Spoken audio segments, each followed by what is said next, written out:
Anton adalah sahabat karib saya. Ia beramal. Saya dengan Anton bagi selapik seketiduran. Bila ia sakit, aku pun turut merasakannya. Suka dan duka kami alami bersama-sama. Sungguh tidak aku sangka ini bisa terjadi. Berawal dari Yusnia, kekasihku, juga sahabat karibnya. Waktu itu aku masih briefing. Ponselku berdering-dering menjerit. Ketika itu aku angkat, ponselnya dimatikan.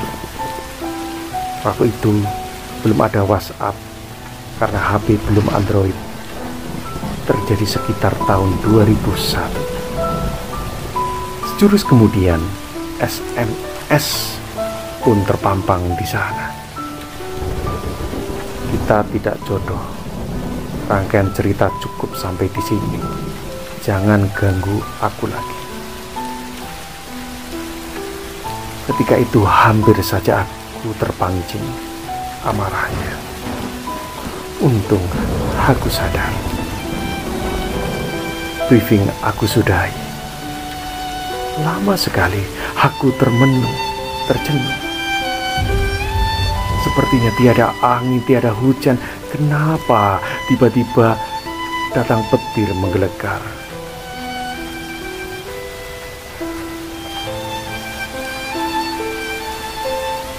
Ke ruangan bosku, aku menghadap.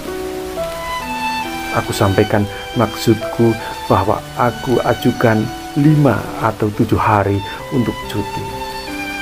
Alhamdulillah, di ACC. Beliau hanya berpesan bahwa agar aku atur saja dengan baik. Oh iya, di perusahaan ini aku sebagai general manager, perusahaan yang cukup ternama di Pulau Batam ini. Aku panggil seluruh timku, juga asistenku. Ya, apa saja yang perlu dikerjakan atau program-program apa yang nanti harus dijalankan oleh seluruh tim dan asistenku manakala aku cuti.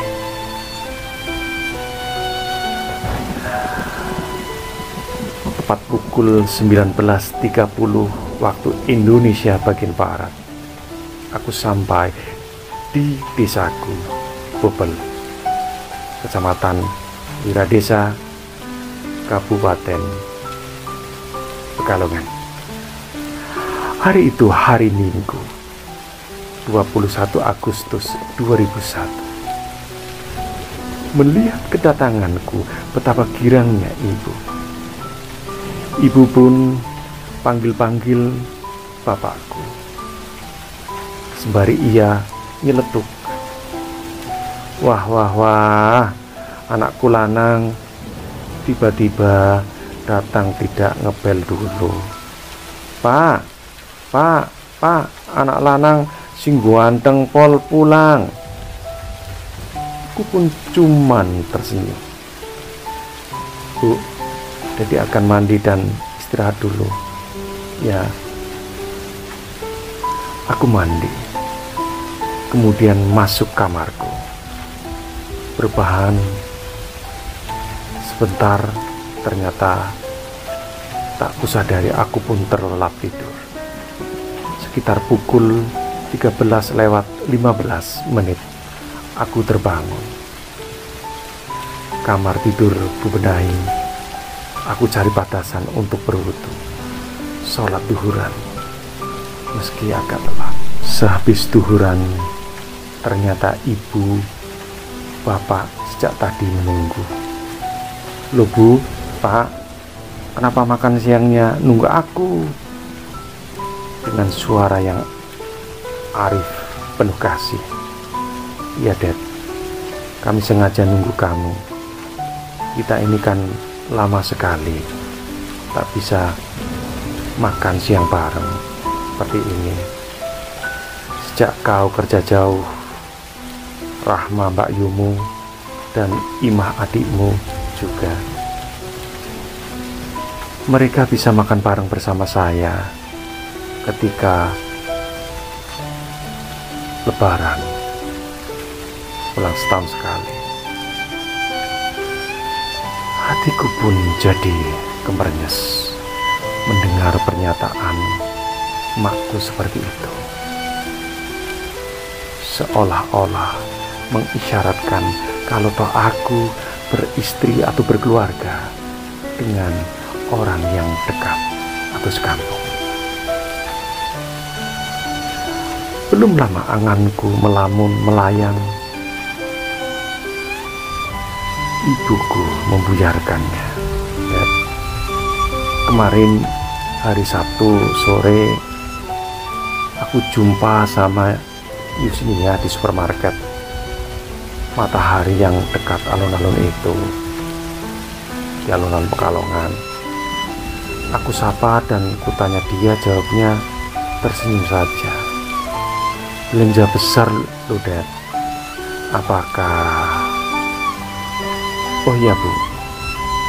Tak cegah. Ibu seperti curiga. Dia akan mengadakan ulang tahun adiknya. Aku pun diundangnya.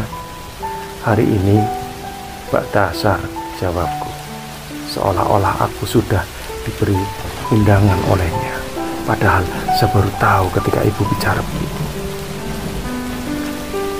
Untuk mengelabuhi ibuku, aku tak mau ibuku makin sedih bila aku ceritakan sesungguhnya.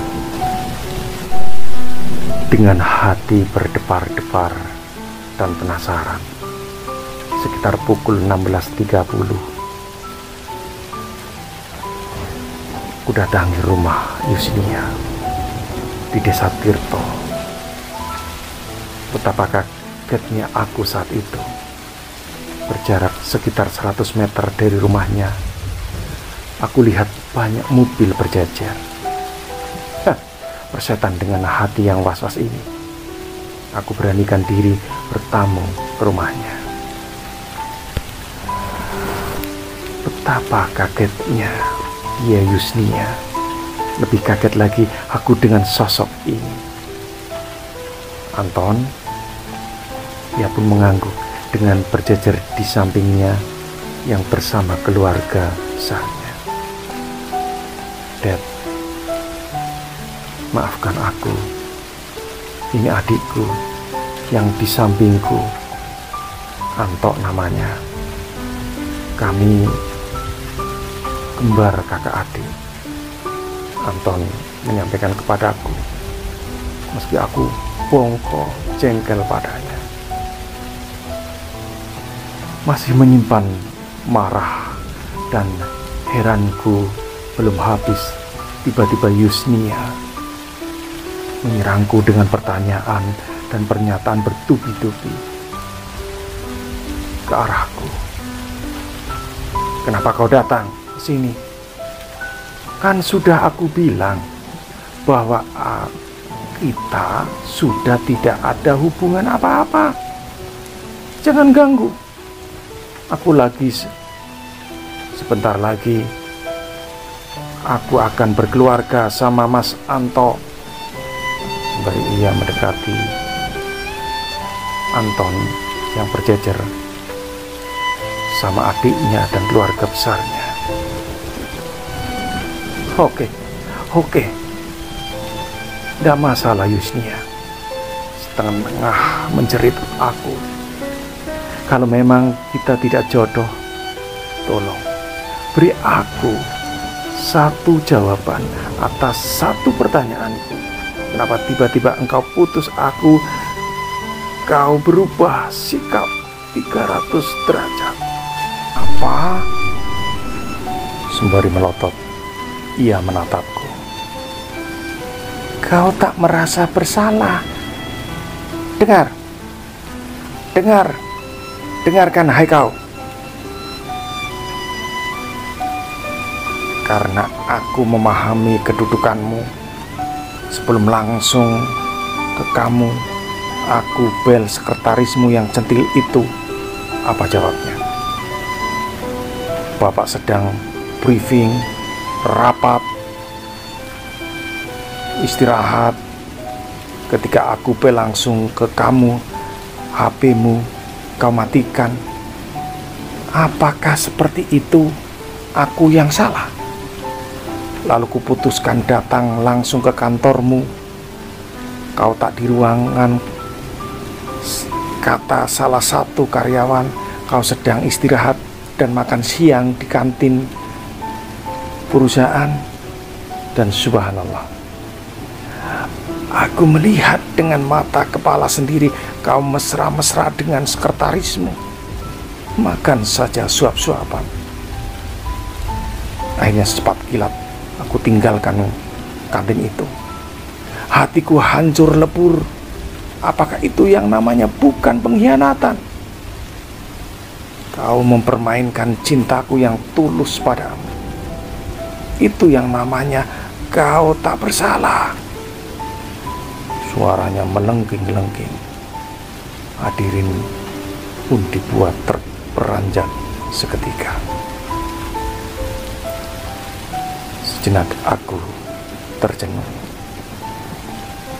Aku ingat saat itu, ya, si Yasmin sekretarisku tengah ngambek karena aku baru saja memarahinya karena ulahnya satu proyek besar lepas dari tanganku.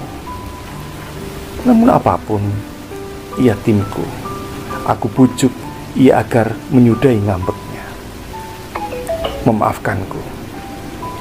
Memang kurayu-rayu dia di kantin perusahaan. Pelan-pelan ia pun kembali semangat, tak ngambek lagi. Dan bukankah kau, Ton? Aku ngomong sama Anton. Aku pinta padamu untuk clearkan persoalanku dengan Yusnia. Anton pun hanya bisa tertunduk. Sementara Yusnia apapun tak mau mengerti. Akhirnya dengan gontai aku pergi dari tempat itu. Habis maghrib aku sampai rumah. Ya seperti tidak ada terjadi apa-apa. Aku, ibu, bapak ngobrol santai. 1-2 hari selanjutnya aku pamit untuk berangkat kerja lagi ke Pulau Batam. Sejak kejadian itu membuat aku trauma. Umurku kini 48 tahun. Aku pun merasa sedih dan berdosa sekali sama bapak ibuku sebelum mereka tiada. Mereka sering tanya, "Dad, kapan kau akan menikah?"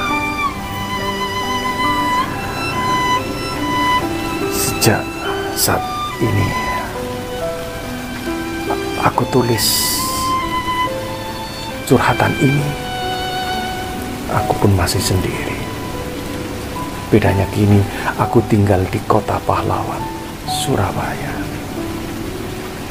di sekitar daerah Rungkut Industri. Aku tinggal dengan perusahaanku. Ya, aku buka jendela. Angin semilir pagi menyapaku.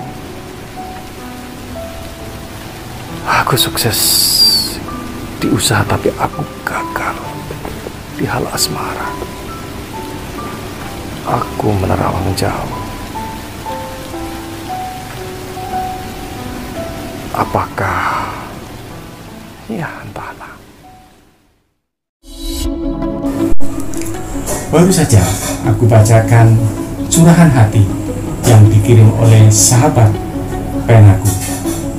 Curahan hati menurutku juga merupakan satu di antara produk-produk sastra. Maka ketika para pecinta sastra bila berkenan ingin mengirimkan karyanya yang berbentuk semacam ini, silahkan. Dan juga bila mana para pecinta sastra ingin mengirimkan video pembacaan puisi, cerpen, geguritan, atau apa saja, silahkan bisa dikirim dan nanti akan saya tayangkan. Kemudian saya juga berharap agar para pecinta sastra dimanapun engkau berada, di like, subscribe, dan komentari ini channel. Yang akhirnya saya Suhari Putra Senja juga mohon maaf bila mana dalam tayangan ini kali tiadakan lagi hati saudara. Kritikan, saran sangat kami harapkan untuk sebuah kemajuan sebuah anak. Sekali lagi saya mohon maaf seluas-luasnya. Salam budaya, salam sastra. Wassalamualaikum warahmatullahi wabarakatuh.